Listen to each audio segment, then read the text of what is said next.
Welcome back to Daytime Ottawa here on Rogers TV. I am your host, Derek Fage. Skilled trades, skilled trades, skilled trades. We hear it constantly that there is such a huge shortage when it comes to skilled trades. We're seeing many people retiring from the skilled trades, and of course, that younger generation needed to fill those positions. Well, here to tell us more about skilled trades and the importance and the opportunities and the career opportunities that are out there, I'm joined by Robert Bronk. He's the Chief Executive Officer of Ontario Construction Secretariat. Robert, thanks so much for the show. And for joining us on the show, to start with, tell us a little bit about the Ontario Construction Secretariat and what your mission is.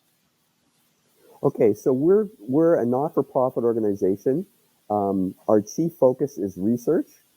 Our board of directors have labor and management, so we're the unionized ICI construction sector. So there's 7 different construction sectors. There's residential, there's roads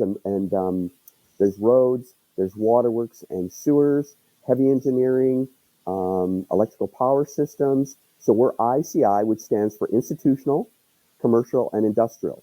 So shopping malls, schools, hospitals, warehouses, those types of things. So we represent about 128,000 workers and about 6,200 contractors. Robert, is there any truth to what I said off the top there, that we're seeing a lot of people that are in the skilled trades retire, and we're not seeing enough people filling those positions? Can you tell us a little bit about that in more detail? Some of the trades have a lot of opportunity right now to start employing people. But yes, so baby boomers, men and women my age, there's going to be a lot of retirement over the next 10 years. So our research has sort of determined that in the province of Ontario, over the next 10 years, there's going to be a need for approximately 96,000 workers. And so that's not just baby boomers retiring, but that's because there's so much work in the pipeline at all 3 levels of government. The municipal governments, the provincial government, the federal government. As you know, it seems like every quarter they're announcing more and more plans for more and more infrastructure projects. And also there's Ontario is just seeing a lot of growth in terms of commercial work, institutional as well as industrial. So there's just a general increase, and that's across the province. That goes from Windsor, Central Ontario, to the Ottawa region. It's not just Central Ontario. So there's a lot of work in the pipeline for the Ottawa region as well.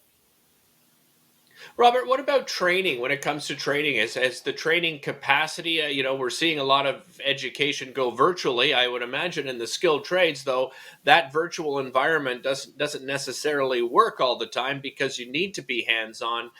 Tell me how training has been affected by the pandemic. Well, fortunately, the government did a year ago last summer, they did start allowing the training centers to be open, but obviously socially distanced. So some of the capacity was reduced, but for the most part, unlike colleges and universities, the training centers actually were still open. And Ottawa has quite a few. They have 13 in the general area, and they've been able to keep open more or less, and there hasn't been any outbreaks, so it's been very safe.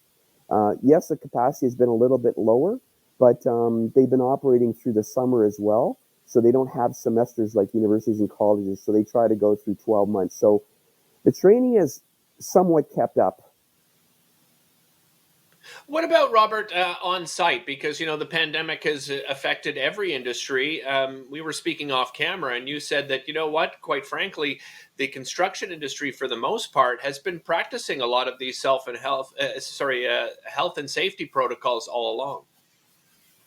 Yes, prior to the pandemic outbreak, generally speaking, workers wore gloves. They wore eye protection. They in many cases, some of the trades already wore face masks, and a lot of work is performed outside. A lot of it's inside, but there's a lot of the work is performed outside, and except for when you're hauling something really heavy, workers are already socially distant. They're not working shoulder to shoulder. So a lot of those conditions that sort of which sort of helped to prevent outbreaks, was already being practiced. There was issues with sanitary conditions, and that was addressed quite early in terms of, more water, better washrooms. The construction industry really turned around quickly and addressed a lot of those issues. So, with respect to outbreaks, the construction industry was actually quite safe. I did an analysis using WSIB numbers that are posted. Anyone can log in and see. And all the construction sectors, all 7, there's approximately 500,000 men and women in the construction industry. Robert, It I'm, was I'm safer sorry I to have be to on a cut you off job there. site. Really The appreciate it. We brought infection up the rate in the general website, though, for those of you population, that want to find out more this is information. You can November. check it out. We'll be back with more daytime right after this.